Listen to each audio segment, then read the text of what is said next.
Struggle for success YouTube চ্যানেলে তোমাদেরকে সকলকে স্বাগত। প্রিয় ছাত্রছাত্রী, তোমরা যারা ক্লাস 8-এ পড়ো, তোমাদের অক্টোবর মাসে দেওয়া মডেল অ্যাক্টিভিটি টাস্কের পূর্ণাঙ্গ সমাধান নিয়ে আজকে আমি এখানে হাজির হয়েছি। আজকে আমরা ক্লাস 8-এর সমস্ত সাবজেক্টের যে মডেল অ্যাক্টিভিটি কোয়েশ্চেনগুলো এখানে সমাধান করব। অতএব তোমরা যারা আমার এই চ্যানেল নতুন, অবশ্যই তোমরা চ্যানেলটিকে সাবস্ক্রাইব রাখো আর নোটিফিকেশন পাওয়ার জন্য অবশ্যই বেল আইকনটা অন করে রাখবে। ওকে, তো চলো আমরা শুরু করি। ফার্স্ট আমরা বাংলা দিয়ে শুরু করি। ওকে, ফার্স্ট যে কোয়েশ্চেনটা রয়েছে দেখি, যে নিচের প্রশ্নগুলোর উত্তর দাও। এখানে একটা প্যাসেজের অংশ তোলা রয়েছে, কি রয়েছে, তুমি তাহার পাশে এসে দাঁড়াও। ওকে, এবং এই যে প্যাসেজ থেকে, এই অংশটা থেকে যেটা প্রশ্ন করা হয়েছে যে কার প্রতি কবির এই আহ্বান, কার পাশে কিভাবে এসে দাঁড়াতে হবে বলে কবি জানিয়েছেন। তো এই প্রশ্নের যেটা সঠিক অ্যান্সার হবে, দেখো, যে আধুনিক কবি শক্তি চট্টোপাধ্যায় দাঁড়াও কবিতায় মানুষ হিসেবে হতদরিদ্র মানুষের পাশে এসে দাঁড়াতে বলেছেন। কেননা পৃথিবীর অন্যান্য জীবজন্তুর তুলনায় মানুষ সেরা জীব। মানুষ হয়ে যদি একে অপরের দুঃখ, যন্ত্রণা, কষ্ট, বেদনা ইত্যাদি বুঝতে পারে, তাহলে মানুষের মনুষ্যত্ব কোথায়? এখানে বুঝতে না পারে, ওকে, বুঝতে না পারে, তাহলে মানুষের মনুষ্যত্ব কোথায়? তাই কবি অসহায় হতদরিদ্র মানুষের পাশে দাঁড়াতে বলেছেন। প্রয়োজনে তাদের পাশে এসে তাদের দুঃখ যন্ত্রণা ভাগ করে তাদের অসুবিধাগুলির দিকগুলি সমাধান করার আহ্বান জানিয়েছেন। 2 নম্বর প্রশ্নটি দেখি, যে রমেশ কহিল তুমি অত্যন্ত হীন এবং নীচ। কাকে রমেশ একথা বলেছেন? তার একথা বলার কারণ কি? তো এই প্রশ্নের যেটা সঠিক অ্যান্সার হবে, দেখো, যে কথা সাহিত্যিক শরৎচন্দ্র চট্টোপাধ্যায় রচিত পল্লী সমাজ গল্পে রমেশ রমাকে একথা বলেছেন। গ্রামের চাষিদের একমাত্র ভরসা ছিল গাঁয়ের 100 বিঘা জমি, কিন্তু টানা বৃষ্টির ফলে সেই জমিতে জল জমে গেছে। এই জল বার করে দেবার একমাত্র উপায় হলো জমিদারির দক্ষিণ দিকের বাঁধ কেটে ফেলা। কিন্তু এই বাঁধ লাগোয়া জমিদারি এক জলা আছে, যা থেকে জমিদারদের আয় হয়, এবং তাই তারা এই বাঁধ কাটতে চান না। রমেশ ভেবেছিল হয়তো এই বাঁধ কাটা নিয়ে রমার কোনো আপত্তি থাকবে না, কিন্তু যখন জানল এতে রমারও আপত্তি আছে, তখন একথা শুনে রমেশ রমাকে উক্ত উদ্ধৃতি করেছেন। ওকে, একটা সুস্ফুলিঙ্গহীন ভিজে বারদের স্তূপ, কাদের সম্পর্কে কেন একথা বলা হয়েছে? তো এই প্রশ্নের অ্যান্সার হবে, দেখো, উদ্ধৃতাংশটি অচিন্ত্য কুমার সেনগুপ্ত রচিত ছন্ন ছাড়া কবিতা থেকে গৃহীত। কবি পাড়ার মোড়ে থাকা বেকার ভবঘুরে কিছু ছেলে ছোকরার সম্পর্কে এই মন্তব্যটি করেছেন। এরূপ বলার কারণ কি? এরূপ বলার কারণ হচ্ছে যে পাড়ার মোড়ে দাঁড়িয়ে থাকা কর্মহীন কিছু যুবককে আড্ডা দিতে দেখে কবি অনুভব করেছেন এরা স্বভাবত উদ্দেশ্যহীন, কর্মহীন হলেও এরা যুবক। তাদের শরীরে ফুটন্ত রক্তের তেজ, কর্ম উদ্যম, তড়িৎ সম প্রবাহমানতা তাদেরকে দেখে বুঝতে পেরেছেন এরা আসলে বারুদের স্তূপ। ওকে, বারুদ প্রচণ্ড বিধ্বংসী হলেও তাতে জলের উপস্থিতি যেমন সুস্ফুলিঙ্গ তৈরি হতে দেয় না, তেমনি কবির মনে হয়েছে যে ওই যুবকগুলি চূড়ান্ত শক্তির অধিকারী হলেও তারা সীমাহীন অভাবের কারণে নিভিয়ে আছে। কাজ নেই, অর্থ নেই, আশ্রয় নেই, উদ্দেশ্য নেই। এই সীমাহীন অভাবগুলি তাদের শক্তিকে দমিয়ে রেখেছে। তাই কবি ওই যুবকগুলির কর্মশক্তিকে বোঝানোর জন্যই ভিজে বারুদের স্তূপের সঙ্গে প্রসঙ্গটি উপস্থাপন করেছেন। 4 দাগের যে কোশ্চেনটা দেখো, যে আমাদের দৃষ্টি হইতে দূরে গেলে বটে, কিন্তু বিধাতার দৃষ্টির বাইরে যায় নাই। কোন প্রসঙ্গে প্লাবন্দিক এই মন্তব্যটি করেছেন? বিধাতার সৃষ্টির বাইরে যায় না, এ কথার তাৎপর্য কী? তো এই প্রশ্নের যেটা অ্যান্সার হবে, দেখো, আচার্য জগদীশচন্দ্র বসু তার গাছের কথা প্রবন্ধে গাছের উদ্দেশ্যে এই মন্তব্যটি করেছেন। বীজ কিভাবে আপনি থেকেই হাওয়া কিংবা অন্যান্য প্রাকৃতিক উপায় অবলম্বন করে মাটির সংস্পর্শে পৌঁছায় এবং উদ্ভিদ হয়ে জন্মায়, উক্ত প্রসঙ্গটি বোঝানোর জন্যই আলোচ্য অংশটি বলেছেন। এই কথাটির তাৎপর্য যে বীজ থেকে গাছের জন্মের আগে বীজের কঠিন আবরণের ভিতরে বৃক্ষ শিশু নিরাপদ আশ্রয় ঘুমিয়ে থাকে। গাছের বীজ পেকে উঠলে ঝড় বৃষ্টি বিভিন্ন প্রাকৃতিক শক্তির দ্বারা মাটির নিচে কিংবা মাটিতে আশ্রয় পায়। ক্রমশ ধুলো মাটিতে বীজ ঢাকা পড়ে যায় এবং মানুষের দৃষ্টির বাইরে চলে যায়, কিন্তু একমাত্র এই বিশ্ব নির্মাতা বিধাতা তাকে ভুলে না। এই বীজকে জীবন প্রদানের জন্য তিনি সদা তার উপর দৃষ্টি রাখেন। বীজের কথা মানুষ ভুলে গেলেও বিধাতার নির্দেশে পৃথিবীর মায়ের মতন তাকে রক্ষা করে লালন পালন করে এবং একটি শিশু বৃক্ষের জন্ম হয়। এবার 5 দাগের যে কোশ্চেনটি দেখব, যে রৌদ্রে যেন ভিজে বেদনার গন্ধ লেগে আছে, কোন কবিতার অংশ? কবি মনে এমন অনুভূতি জেগেছে কেন? উদ্ধৃতাংশটি কবি জীবনানন্দ দাশ রচিত পাড়ার গাঁ দুপহর ভালোবাসি কবিতা থেকে গ্রহণ করা হয়েছে। কবির এমন অনুভূতির কারণ, কবি জীবনানন্দ দাশ বঙ্গ প্রকৃতির রৌদ্রস্নাত দ্বিপ্রহরের মধ্যে তিনি নির্জনতা অনুভব করেন। দ্বিপ্রহরের নির্জনতা কবি চোখের সামনে এক বিষাদময় অজানা গল্প বা স্বপ্নের জগৎ নির্মাণ করে। দ্বিপ্রহরের নির্জনতায় কবি নিজে যেমন বিষণ্ণ হয়ে ওঠেন, তেমনি কবি প্রকৃতির মধ্যে বিষণ্ণতা খুঁজে। শুষ্ক পাতা, শালিকের স্বর, ভাঙা মাঠ, স্থির জলরাশি, জনহীন ডিঙি প্রভৃতি প্রকৃতির সমস্ত উপাদানের মধ্যে কবি দেখতে পান বিষণ্ণতার ছাপ। তাই বঙ্গ প্রকৃতির প্রকৃতির সমস্ত উপাদানের বিষণ্ণতা, দ্বিপ্রহরের নির্জনতা কবির হৃদয়েও এক বিষণ্ণ অনুভূতি তৈরি করে দেয়। এরপরের যে 2 দাগের কোশ্চেনটি দেখো, যে নিচের ব্যাকরণগত প্রশ্নগুলির উত্তর দাও। প্রথম যে প্রশ্ন রয়েছে, যে বাক্যের মধ্যে ক্রিয়াপদটি কিভাবে গঠিত হয়? তো এর অ্যান্সার হবে, বাক্যের মধ্যে ক্রিয়াপদ ধাতু এবং বিভক্তির সমন্বয়ে গঠিত হয়। এবার 2 নম্বর প্রশ্ন রয়েছে, দেখো যে আপেক্ষিক ভাবের একটি উদাহরণ দাও। এর উত্তর হবে, একটি আপেক্ষিক ভাবের উদাহরণ হলো, তিনি ফিরে এলে সমস্ত কিছুর মীমাংসা হবে। নেক্সট যে কোয়েশ্চেনটি রয়েছে, দেখো যে নিত্যবৃত্ত অতীত বলতে কি বুঝো? তো এই প্রশ্নের অ্যান্সার হবে, দেখো যে অতীতকালের যে বিশেষ রূপ কোনো কাজ অতীত কালে নিয়মিত ঘটতে বা ঘটতো বা প্রায়ই ঘটতো বা ঘটার সম্ভাবনা ছিল, এরকম ক্রিয়ার কাল বোঝায়, তাকে নিত্যবৃত্ত অতীত বলে। যেমন ছোটবেলায় আমি রোজ হরলিক্স খেতাম, এটা হবে এক উদাহরণ। ওকে, নাম্বার 4 যে কোশ্চেনটি দেখো, যে নিত্য অতীত এবং ঘটমান অতীতের মধ্যে পার্থক্য কোথায়? তো এর অ্যান্সার হবে, নিত্য অতীতের সাহায্যে সাধারণত যে কাজটি সবেমাত্র বা অল্পক্ষণ পূর্বে সম্পন্ন হলো বা সমাপ্ত হলো এমন ক্রিয়ার কাল, যেমন আমি এইমাত্র বললাম। আর ঘটমান অতীত হচ্ছে এর সাহায্যে সাধারণ অতীতের যে কাজ কিছু সময় ধরে চলছিল বা ঘটছিল বা যে কাজ এখনও তো শেষ হয়নি এমন ক্রিয়ার কাল বোঝানো হয়, যেমন রহিম রাস্তায় সাইকেল চালাচ্ছিল। ওকে, এটা হবে তোমার এর পার্থক্য এবং উদাহরণ। এবার নাম্বার 5 যেটা রয়েছে, দেখো যে কোশ্চেনটি রয়েছে, যে রূপ ও অর্থ অনুসারে ক্রিয়ার কালকে কটি ভাগে ভাগ করে যায়? তো এর অ্যান্সার হবে, যে রূপ অনুসারে ক্রিয়ার কাল প্রধানত 3 প্রকার, একটা হচ্ছে বর্তমানকাল, অতীতকাল এবং ভবিষ্যৎকাল। আর অর্থ অনুসারে ক্রিয়ার কাল 2 প্রকার, একটা নির্দেশাত্মক ভাব এবং একটা অনুজ্ঞা ভাব। তোমাদের এটা ছিল ক্লাস 8-এর বাংলার যে মডেল অ্যাক্টিভিটি টাস্কের সমাধান। এবার আমরা দেখব ইংলিশ পার্টটি। এবার যেটা আমরা আলোচনা করব ক্লাস 8-এর ইংলিশ যে মডেল অ্যাক্টিভিটি টাস্কের কোশ্চেনগুলো। ওকে, তো এখানে একটা প্যাসেজ দেওয়া রয়েছে, অর্থাৎ একটা কবিতা দেওয়া রয়েছে। সেই কবিতাটা পড়ার পর নিচে যে কোশ্চেনগুলো রয়েছে তার অ্যান্সার করতে হবে। তো আমরা ফার্স্টে কবিতাটা পড়ছি। দেখো কি বলা আছে, the sea is a hungry dog, অর্থাৎ এখানে যে সি রয়েছে সমুদ্রটাকে একটা ক্ষুধার্ত কুকুরের সঙ্গে তুলনা করা হয়েছে। Okay, the sea is a hungry dog, অর্থাৎ সমুদ্র হয় ক্ষুধার্ত কুকুর। জায়েন্ট অ্যান্ড গ্রে, জায়েন্ট মানে দৈত্যাকার এবং গ্রে মানে ধূসর। ওকে, তারপর he rolls on the beach all day, rolls মানে ঘুরপাক খাওয়া, অর্থাৎ মানে আশ্রয় দেওয়া, অর্থাৎ এখানে বলছে তোমার যে সমুদ্র যে আশ্রয় পড়ছে সারাক্ষণ কোথায়? বিচে। কীরকমভাবে? উইথ হিজ ক্লাসিং টিথ, ক্লাসিং মানে সাধারণত যে কামড়ি দেওয়া, অর্থাৎ তোমার একটু আঘাত করা। ওকে, সেরকম একটা যে দাঁতগুলা, এবং স্যাগি জো মানে তোমার যেটা তার থাবা, আর স্যাগি মানে লমসযুক্ত। ওকে, তার যে অর্থাৎ এখানে যে কুকুরের যে এটা বলা হচ্ছে, প্লাস জায়েন্টের যে আকারটা কিন্তু এখানে তুলনা করা হয়েছে, মানে ভয়ঙ্কর রূপের কথা এখানে বলা হয়েছে এই শব্দগুলোর মাধ্যমে। আওয়ার আফটার হি গন্স, অর্থাৎ আওয়ার আফটার আওয়ার, অর্থাৎ ঘন্টার পর ঘন্টা সে কিন্তু ঘংড়ায়, মানে গো একটা আওয়াজ রোলিং করে।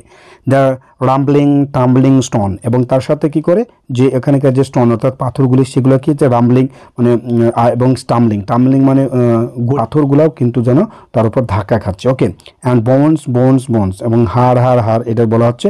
And the giant sea dog moans, এবং জায়েন্টের যে sea dog giant sea dog বলা হলো। ওকে, সেটা মন মানে একটু বিলাপ করছে। হ্যাঁ, লাইকিং হিজ গ্রেসি পোজ, আর লাইকিং মানে চাঁটছে তার গ্রেসি পোজ, অর্থাৎ চর্বিযুক্ত তার যে এইগুলা যে থাবাগুলা, তো যাই হোক, এটা একটা কবিতা, এখানে সি এর যে সম্পর্কে তার হিংস্রতার সম্পর্কে এখানে তুলে ধরা হয়েছে। তো যাই হোক, এখানে যে কোশ্চেনগুলো হয়েছে এবার আমরা সমাধান করব। কি রয়েছে, কমপ্লিট দ্য ফলোয়িং সেন্টেন্সেস। কী আছে, the sea appears to be like, এখানে বলা আছে কি যে সিটা অর্থাৎ সমুদ্রটা কীরকম মানে এখানে প্রকাশিত হয়েছে একটা হাংরি ডগের মতো। ওকে, হাংরি ডগ, অর্থাৎ এখানে আমরা লিখব হাংরি ডগ। ওকে, তারপর আছে দ্য সি গনস, অর্থাৎ যে মানে গনস মানে আওয়াজ করছে, ঘংরাচ্ছে, কি আওয়ার আফটার আওয়ার, অর্থাৎ ঘন্টার পর ঘন্টার, তাহলে এখানে লিখবো আমরা আওয়ার আফটার আওয়ার। তারপর যেটা রয়েছে দেখো যে থ্রু আউট দ্য ডে, মানে সারাক্ষণ কি করছে, the sea moans like a dog by licking his greasy paws. আমার 2 যে পার্ট রয়েছে দেখো যে অ্যান্সার দ্য ফলোয়িং কোয়েশ্চেন্স, এখানে যে কোয়েশ্চেন করেছে তার অ্যান্সার করতে হবে। কি, with whom has the sea been compared, অর্থাৎ কার সাথে সমুদ্রটাকে তুলনা করা হয়েছে। তো ফার্স্টে বলা হয়েছে কার সাথে, টু এ হাংরি ডগ। তাহলে সেন্টেন্সটা কীভাবে লিখতে হবে, the sea has been compare to a hungry dog. Okay, তোমরা এটা ছোট হাতের করে নেবে এইগুলো, তারপর বিগুলো। তারপর নাম্বার 2 রয়েছে দেখো যে what does the sea do all day, অর্থাৎ সমুদ্রটি সারাক্ষণ কি করে, সারাদিন কি করে, the sea rolls on the beach all day, অর্থাৎ সারাক্ষণ সে বিচে কিন্তু সে ঘুরপাক খায়, তাই না, রোলস করে। এবার 2 এর পার্টে যেটা রয়েছে এটা হচ্ছে তোমার গ্রামার সেকশন। কি বলা হচ্ছে, ডু অ্যাজ ডিরেক্টেড, অর্থাৎ নির্দেশ অনুযায়ী করো। নাম্বার 1 যেটা হচ্ছে the coach said to the players bravo you have played well, change into indirect speech, অর্থাৎ ন্যারেশন চেঞ্জ করতে হবে। তো এর অ্যান্সার হবে the coach said to the players that they had well played well. তো এখানে জাস্ট এটা mistake হয়ে গেছে, তোমার সেড টু জায়গা লিখবে টোল্ড। ওকে, সেড টু জায়গা লিখবে টোল্ড। কি লিখবে, the coach told the player that they had played well. ঠিক আছে, শুধু সেড টু জায়গায় তোমরা টোল্ডটা লিখবে। নাম্বার 2 যেটা রয়েছে দেখো যে every morning he has to go for a walk. তো underline the infinitive used in the sentence, এখানে যে তোমার যে বলা হয়েছে বার করতে হবে ইনফিনিটিভ কোনটা, তো ইনফিনিটিভ হচ্ছে টু গো, এখানে হবে তোমার কারেক্ট অ্যান্সার হবে টু গো। ওকে, নাম্বার 3 যেটা রয়েছে দেখো যে nowadays supply of food grains is abundant, replace the underline word with its antonym. তো এখানে নাও এই যে তোমার অ্যাবান্ডেন্ট এই শব্দটার যে কী হবে, এর বিপরীত হবে। অ্যাবান্ডেন্ট মানে প্রচুর পরিমাণে যেটা পাওয়া যায়, তো এর বিপরীত কী হবে, স্কেয়ার, যেটা সাধারণত পাওয়া যায় না। তো nowadays supply of food grains is scarce, অর্থাৎ অ্যাবান্ডেন্টের জায়গায় লিখবে তোমরা SCARC, স্কেয়ার্স মানে দুর্লভ, যেটা পাওয়া যায় না, আর অ্যাবান্ডেন্ট মানে যেটা প্রচুর পরিমাণে পাওয়া যায়। নাম্বার 4 যেটা দেখো this is the place where Rabindranath was born, underline the main clause and the circle the subnet clause. Okay, তো এখানে বলা হয়েছে যে এই যে সেন্টেন্স রয়েছে এই সেন্টেন্সটায় যেটা মেন ক্লোজ সেটাকে আন্ডারলাইন করতে হবে, আর যেটা সাবনেট সেটা গোল করতে হবে। ঠিক আছে, তো এটা দুটো করা হয়ে গেছে আন্ডারলাইন। তো এখানে মেন ক্লোজ যেটা হবে দিস ইজ দ্য প্লেস, সেটা তোমার মেন ক্লোজ, আর হোয়ার রবীন্দ্রনাথ ওয়াজ বর্ন এইটা তোমার সাবনেট ক্লোজ, এবং এটা পাশে লিখে দিয়েছি সুবিধার জন্য, তোমরা এটা গোল করবে। ঠিক আছে, নাম্বার 5 যেটা রয়েছে দেখো the news that shocked me proved false, identify the type of clause used in the sentence. এই যে সেন্টেন্সটা রয়েছে এটা কি ধরনের ক্লোজ এখানে ব্যবহার করা হয়েছে, তো এখানে সাধারণত এটা নাউন ক্লোজ ব্যবহার করা হয়েছে। সাধারণত জাস্ট তোমরা এখানে লিখবে নাউন ক্লোজ, এখানে তোমার এভাবে না দেখালেও হবে, জাস্ট নাউন ক্লোজটা লিখে দিলে অ্যান্সার কমপ্লিট। এবার আরেকটা অর্থাৎ 3 নম্বর যেটা রয়েছে দেখো রাইটিং, অর্থাৎ একটা প্যারাগ্রাফ দিয়েছে, write a paragraph in about 8 words on the usefulness of regular exercise, অর্থাৎ রেগুলার এক্সারসাইজের যে উপকারিতা সম্পর্কে 80টা শব্দের একটা প্রবন্ধ লিখতে হবে। You may use the following points, এখানে যে পয়েন্টসগুলো দেওয়া আছে সেগুলো হেল্প করে। কি আছে, ইম্পর্টেন্স অফ ফিজিক্যাল এক্সারসাইজ, এই সম্পর্কে অর্থাৎ এর যে ফিজিক্যাল এক্সারসাইজ গুরুত্ব লিখতে হবে। ভেরিয়াস টাইপস অফ এক্সারসাইজ, বিভিন্ন ধরনের যে এক্সারসাইজ রয়েছে, ব্যায়াম রয়েছে, সেগুলো লিখতে হবে। হোয়েন ইট ইজ ডান, কোনটা কোন সময় করতে হয়। হেলথ ইজ ওয়েলথ, যে কনক্লুশন অর্থাৎ উপসংহার। ওকে, তো এইটা ওয়ার্ডসের মধ্যে আমরা লিখেছি দেখো। তো এই সেন্টেন্সটা আচ্ছা, তো এই প্যারাগ্রাফটা যতটা সম্ভব ছোট করে লেখার চেষ্টা করেছি। 80 ওয়ার্ডসের মধ্যে ক্লিয়ার আছে দেখো যে physical exercise is a vital means of making our physical fit and fine. It's just for good health.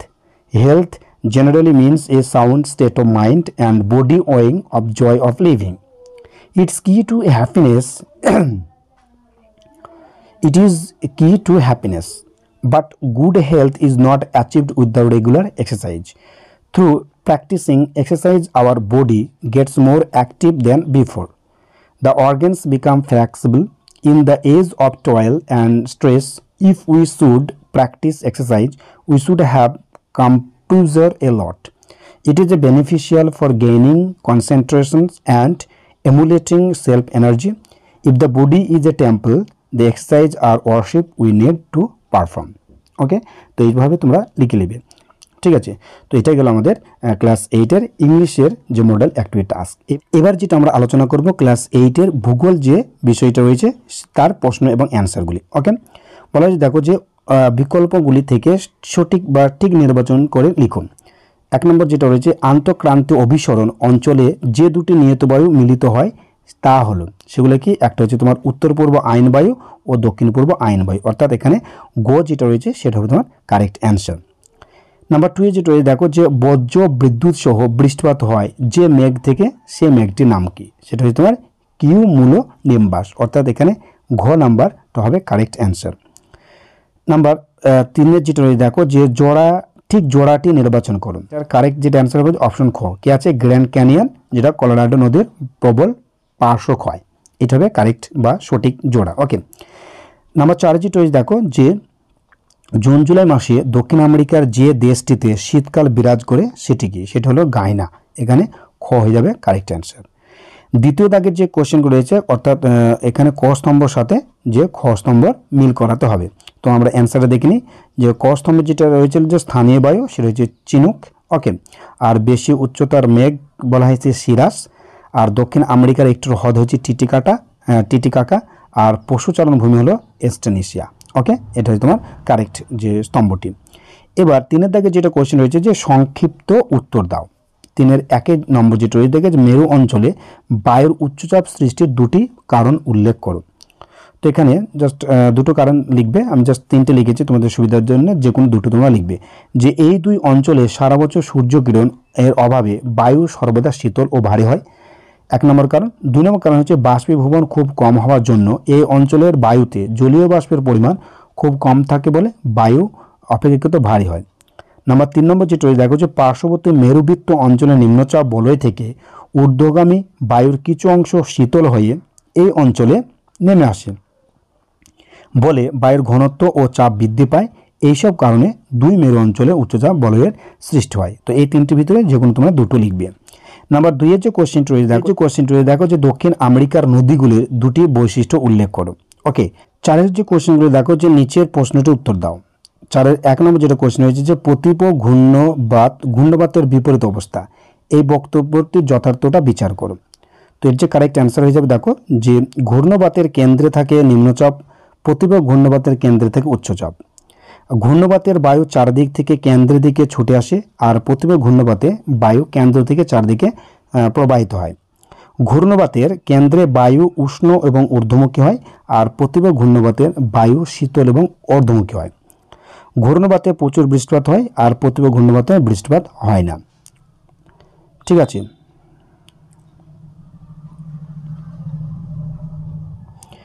আকাশ মেঘে পরিপূর্ণ থাকা মেঘের কোনো চিহ্ন থাকে না, আকাশ একদম ঝলমল করে।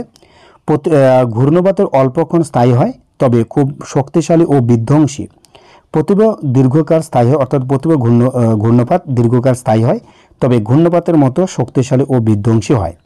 তাই আমরা এটা বলতে পারি যে প্রতিপ ঘূর্ণবাতের বিপরীত অবস্থা। 1 নম্বর যে কোশ্চেন রয়েছে 5-এর 1-এর যে কোশ্চেন রয়েছে যে হ্রদ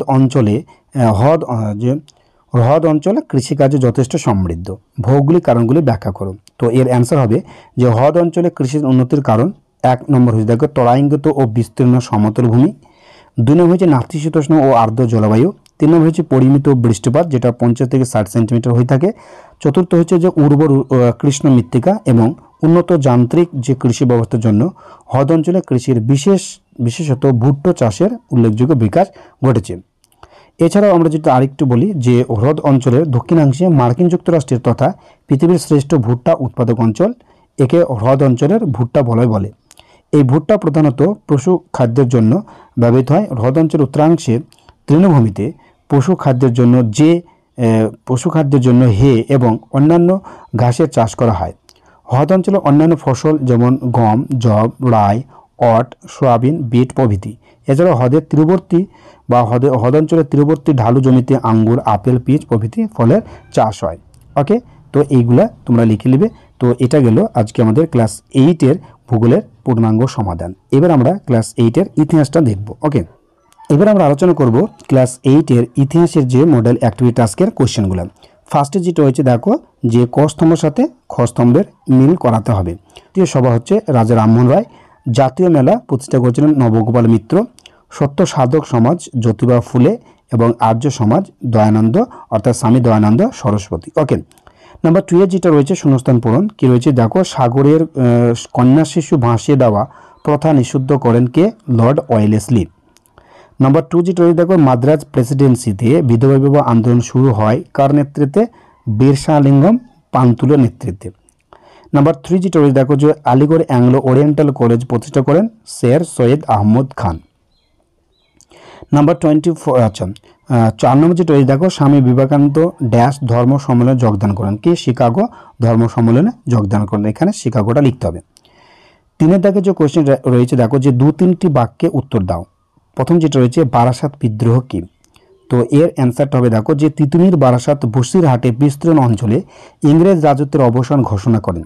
নিজেকে বাদশাহ বলে তিনি ঘোষণা করেন। নারকেলবেড়িয়া গ্রামের একটি বাঁশের কেল্লা নির্মাণ করে সেখানে তিনি সদর দপ্তর স্থাপন করেন। তিনি টাকি গোবরডাঙ্গা প্রভৃতি স্থানে জমিদারদের কাছ থেকে কর দাবি করতে থাকেন। এই বিদ্রোহ বারাসাত বিদ্রোহ নামে পরিচিত। 2 নম্বর যে কোশ্চেন রয়েছে দেখো যে নব্য ব্যঙ্গ নামে কারা পরিচিত ছিলেন?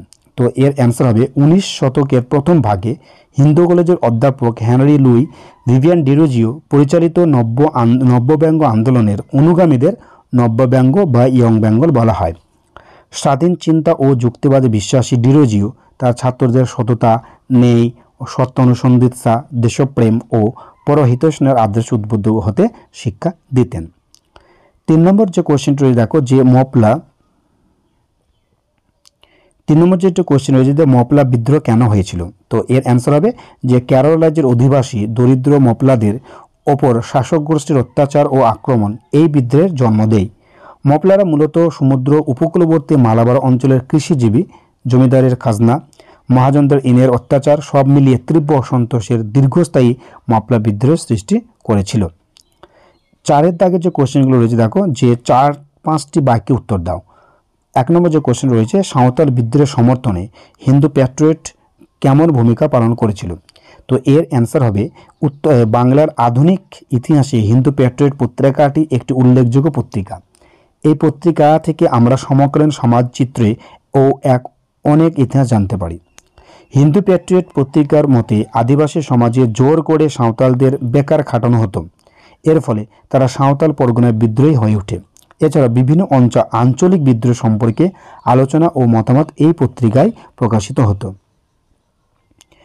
2 যে কোশ্চেনটি রয়েছে দেখো যে 1857 বিদ্রোহের পর প্রশাসনিক ক্ষেত্রে 2টি উল্লেখযোগ্য পরিবর্তনের উল্লেখ করে দেখো যে ইস্ট ইন্ডিয়া কোম্পানির শাসন ভারতে শেষ হয়েছিল এবং এই নিয়ম রানী ভিক্টোরিয়ার হাতে তুলে দেওয়া হয়েছিল। নাম্বার 2 যেটা রয়েছে নাম্বার 2 যেটা হবে নাম্বার 2 যে গভর্নর জেনারেল পদটি তুলে দেওয়া হয়, তার জায়গায় রাজপ্রতিনিধি বা ভাইসরয় পদ সৃষ্টি করা হয়।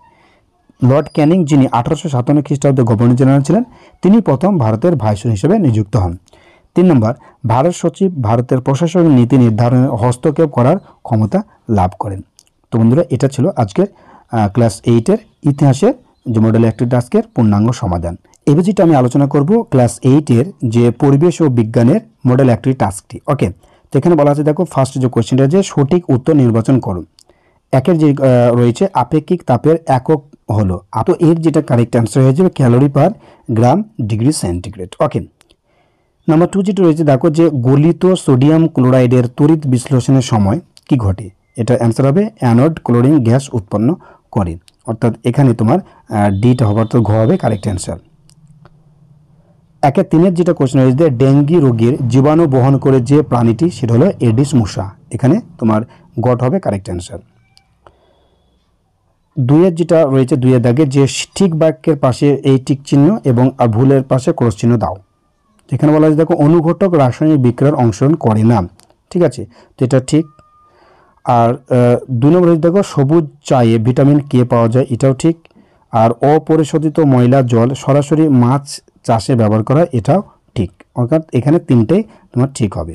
ওকে, একটি বা দুটি বাক্যে উত্তর দাও। তারপরে যেটা রয়েছে নাম্বার 3-এর 1 নম্বর যেটা রয়েছে দেখো যে তাপ সঞ্চালনের বিকিরণ পদ্ধতি বলতে কী বোঝায় তা ব্যাখ্যা করো।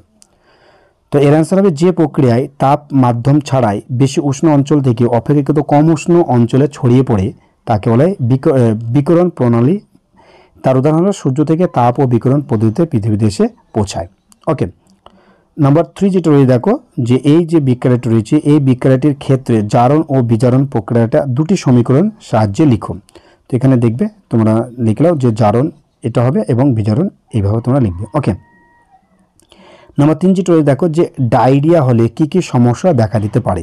তো এই প্রশ্নের অ্যান্সার যেটা হবে দেখো যে শরীর থেকে অনেকটা জল বেরিয়ে যেতে পারে। 2 নম্বর হবে শরীরের পাচক রস নষ্ট হয়ে যেতে পারে। 3 নম্বর হবে এটা 3 যে মলের সঙ্গে রক্ত বের হতে পারে। এবং 4 নম্বর শরীরের জলসাম্য, অম্ল ক্ষারের ভারসাম্য এমনকি লবণের ভারসাম্য নষ্ট হয়ে যেতে পারে। এটা হবে তোমার ডায়রিয়ার সমস্যা। ওকে, নাম্বার 4 যেটা রয়েছে দেখো যে মেজর কাপ ও মাইনর কাপের মধ্যে দুটি যে পার্থক্য উল্লেখ করো। তো এটা তোমরা দেখে নেবে মেজর এবং মাইনর কাপের যে পার্থক্য হলো যেটা বিষয় আকার, এটা অর্থাৎ মেজর কাপ আকার বড় হয় আর মাইনরটা হচ্ছে আকার ছোট। এর বৃদ্ধির প্রকৃতি হবে এটা দ্রুত বাড়ে আর এটা দ্রুত বাড়ে না। ডিম পাড়ার যে ধরন কী হবে সাধারণত বদ্ধ জলে এরা ডিম পাড়ে না মেজর কাপ, আর এরা সাধারণত বদ্ধ জলে ডিম পাড়ে। ব্যবসায়িক গুরুত্ব এবং চাহিদা, ব্যবসার দিক থেকে গুরুত্বপূর্ণ এবং চাহিদার বেশি রয়েছে মেজর কার্পে আর এদিকে তুলনামূলক কম রয়েছে। উদাহরণ যে রুই, কাতলা, মৃগেল, কালবোস এগুলো হচ্ছে মেজর কার্প আর বাটা, পুঁটি এগুলো তোমার মাইনর কার্প। নাম্বার 4-এর দাগে যে কোশ্চেনটি রয়েছে দেখো যে 3-4টি বাক্যে উত্তর দাও। কী রয়েছে 3টে পর্যবেক্ষণ উল্লেখ করো যা থেকে প্রাথমিকভাবে মনে করা যেতে পারে যে কোনো পরিবর্তন রাসায়নিক পরিবর্তন।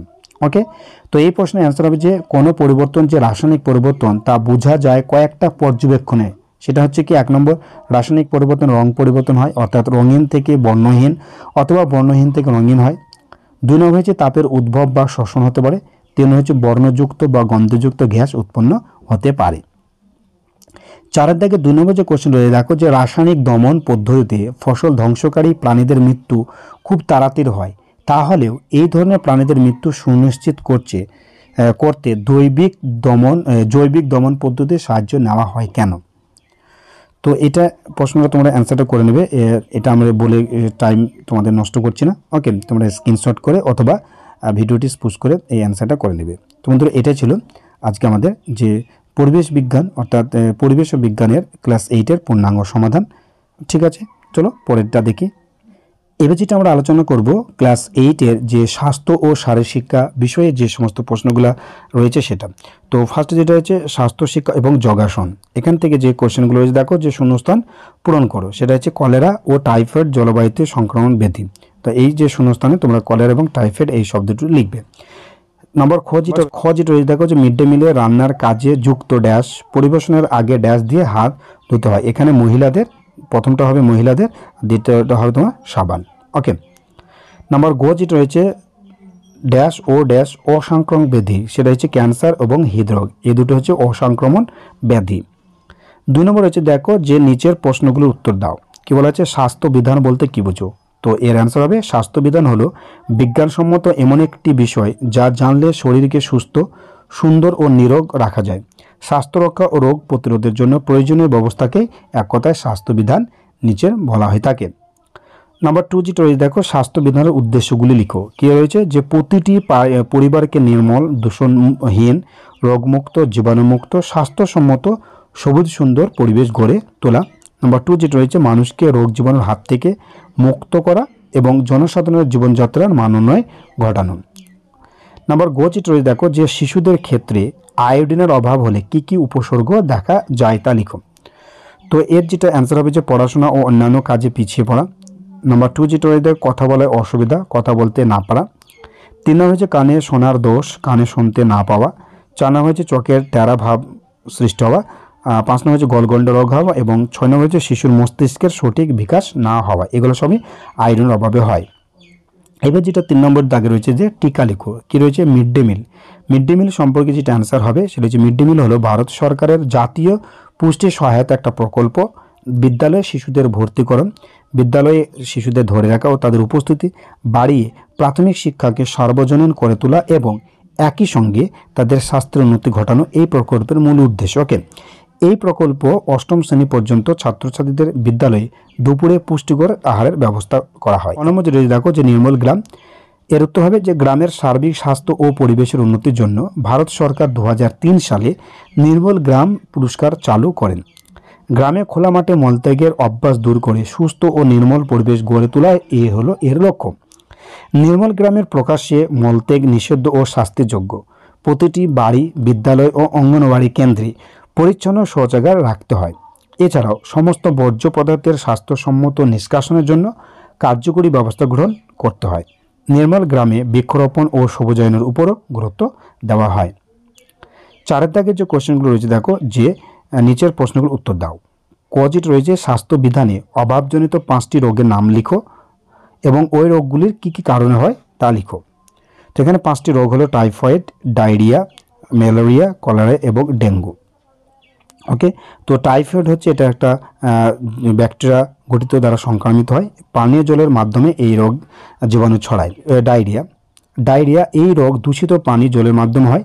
সঠিক ব্যক্তিগত ও পরিবেশগত স্বাস্থ্যবিধি না মেনে চলায় এই রোগ ছড়িয়ে পড়ে। ম্যালেরিয়া স্ত্রী অ্যানোফিলিস মশার কামড়ে সাধারণত এই রোগ হয়ে থাকে। কলেরা রোগে আক্রান্ত রোগীর মল থেকে এই রোগ হয়। আক্রান্ত ব্যক্তির মল খাবার ও জলের সংস্পর্শে এসে খাবার ও জলকে দূষিত করে। ডেঙ্গু এডিস মশার কামড়ে এই রোগ ছড়ায়। এডিস মশার পাত্রে জমা পরিষ্কার জলে জন্মায়। বর্ষাকালে এই রোগের প্রাদুর্ভাব বেড়ে যায়। এবার যেটা রয়েছে খ দাগের, যেটা যে নিচের যোগাসনের ভঙ্গি শনাক্ত করে ফাঁকা ঘরে যোগাসনটির নাম লিখো এবং এই যোগাসনটির অনুশীলনের পর্যায়ক্রম পদ্ধতি এবং উপকারিতা বর্ণনা করো। এখানে যে ফাঁকা ঘরে এটা লিখতে বলা হয়েছে।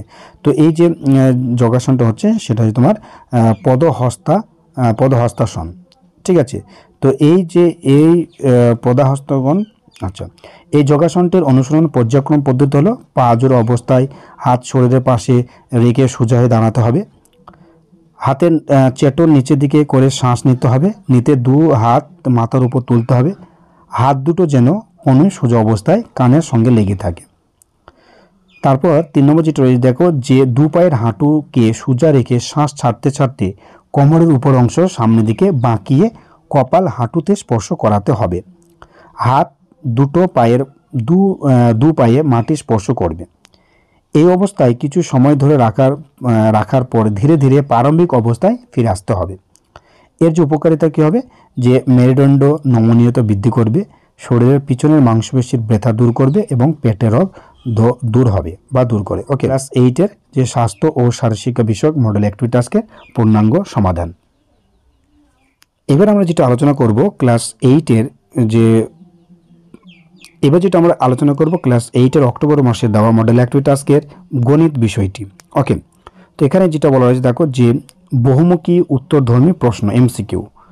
তো এই যে প্রশ্নমালাটা দেওয়া রয়েছে তার উৎপাদক হবে তোমার অপশন ডিটা P-Q।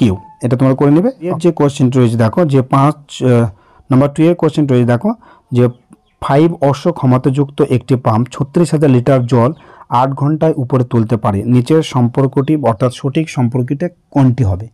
তো এর যেটা সঠিক সম্পর্ক হবে সেটা হচ্ছে অপশন ডিটা। কি আছে, পাম্পের ক্ষমতা একই থাকলে জলের পরিমাণ সময়ের সঙ্গে সরল অনুপাতে হবে। নম্বর 3 এর যে কোশ্চেন রয়েছে দেখো যে মিস্টার এ একটি জগে 1:3 অনুপাতে সিরাপ ও জল মিশিয়ে এক প্রকার শরবত তৈরি করেছেন। এই শরবতে Y একক শরবত তুলে নেওয়া হয়েছে। এই Y একক শরবতে সিরাপ আছে কত? এর যেটা কারেক্ট অ্যান্সার হবে অপশন সি, অর্থাৎ 1/4 Y একক। ঠিক আছে, তারপর নম্বর 4-এর দাগে যে একটা কোশ্চেন রয়েছে দেখো একটা ত্রিভুজ দেওয়া আছে। এই ত্রিভুজের যেটা বলা হয়েছে যে এর সম্পর্কটি এখানে সঠিক যে সম্পর্ক সেটা কোনটি হবে? তো এর যেটা অ্যান্সার হবে সেটা হচ্ছে অপশন এতে যেটা দেওয়া আছে যে কোণ P = 80 ডিগ্রি এবং কোণ Q = 50 ডিগ্রি। এটা হবে কারেক্ট অ্যান্সার। এইবার নম্বর 2-এর দাগে যেটা রয়েছে দেখো সত্য মিথ্যা, অর্থাৎ TM যেটা আমাদেরকে লিখতে বলা হয়েছে। 1 দাগের যে অঙ্ক হচ্ছে সেটা তোমার মিথ্যা হবে, এটা সমান এটা হবে না।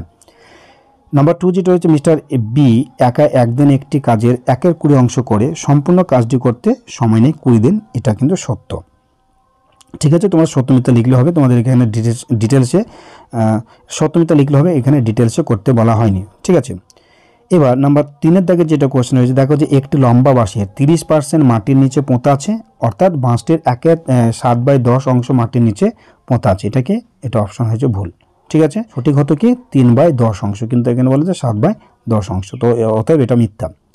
এবার সংক্ষিপ্ত যে প্রশ্নগুলা উত্তরধর্মী যেটা রয়েছে, দেখো এইগুলা তোমাদেরকে সমাধান করে দেখাতে হবে। কি যে 1 - 5x - 36x² যে সংখ্যা মালাটির একটি উৎপাদক 1 - 9x হলে অপর উৎপাদকটি নির্ণয় করো। এই যে নির্ণয় যখন করতে বলো তখন তোমাদেরকে অ্যান্সারটা করে দেখাতে হবে। তো এই অ্যান্সারটা তোমরা এখানে দেখে নাও, যেটা লাস্ট যেটা অ্যান্সার হবে অর্থাৎ অপর উৎপাদক হবে যে 1 + 4x। সমাধানটা তোমরা দেখে করে নাও। ওকে, এবার নাম্বার 2 যেটা রয়েছে, দেখো x³ - 8 এবং x³ + 2x² - 8x এর লসাগু নির্ণয় করো, যেখানে x³ + 2x² - 8x সমান x × x + 4 × x - 2 এটা হবে। ঠিক আছে, তো এর যেটা সঠিক যে অ্যান্সারটা তোমরা এখান থেকে এটা ঠিক করে নাও। ঠিক আছে, নাম্বার 3 যেটা কোশ্চেন রয়েছে, দেখো একটা ত্রিভুজ দেওয়া আছে, তো পাশের চিত্রে ABC ত্রিভুজের AB অংশ হচ্ছে উপবৃত্তাংশ B এবং BC, আর লম্ব হচ্ছে DF হলে এই যে x0 বা ডিগ্রি যাই বলো, এটা y ডিগ্রি, এর মান নির্ণয় করো। তো এর যে অ্যান্সারটা তোমরা দেখে নাও, যে আমরা জানি যে কোণ অন্তস্থ বিপরীত কোণ দুটি পরিমাপের যোগফলের সমান। তো এখানে যেটা আছে 35 ডিগ্রি এবং 50 ডিগ্রি সমান 85 ডিগ্রি। আবার এটা একই রকমভাবে y সমান 0 মানে x ডিগ্রি অনুরূপ কোণ, তাহলে y সমান 85 ডিগ্রি হবে। ওকে, এটা হবে তোমার কারেক্ট অ্যান্সার। নাম্বার 4 যেটা দেখো যে কার্ড লাইনে হাওড়া থেকে বর্ধমানের দূরত্ব 85 কিলোমিটার, কিন্তু মেন লাইনে যে দূরত্ব 5% বেশি। মেন লাইনে হাওড়া থেকে বর্ধমানের দূরত্ব নির্ণয় করো। ওকে, তো এখানে যে অ্যান্সারটা তোমরা দেখে নাও, জাস্ট এই সমাধানটা এভাবে করা হয়েছে, অ্যান্সারটা হবে 89.25 কিলোমিটার। পরের যে কোশ্চেনটা দেখো, যুক্তি দিয়ে প্রমাণ করো যে কোন ত্রিভুজের দুটি বাহুর দৈর্ঘ্য সমান হলে তাদের বিপরীত কোণগুলির পরিমাপ সমান হবে। এটা একদম বই থেকে হুবহু তুলে দেবো উপাদ্যটা, তোমরা এটা ঠিক করে এটা করে নাও। ঠিক আছে, ওকে, তো এটাই ছিল আজকে আমাদের ক্লাস 8-এর অক্টোবর মাসে দেওয়া মডেল অ্যাক্টিভিটি টাস্কের অঙ্কের সমাধান এবং তার সাথে পূর্ণাঙ্গ সমাধান আমরা এখানে আলোচনা করে দিলাম। তো বন্ধুরা, যদি ভালো লেগে থাকে লাইক দিও, কমেন্ট করো, এবং চ্যানেল নতুন হয়ে থাকলে অবশ্যই চ্যানেলটিকে সাবস্ক্রাইব করে নোটিফিকেশন পাওয়ার জন্য অবশ্যই বেল আইকনটা অন করে রাখবে।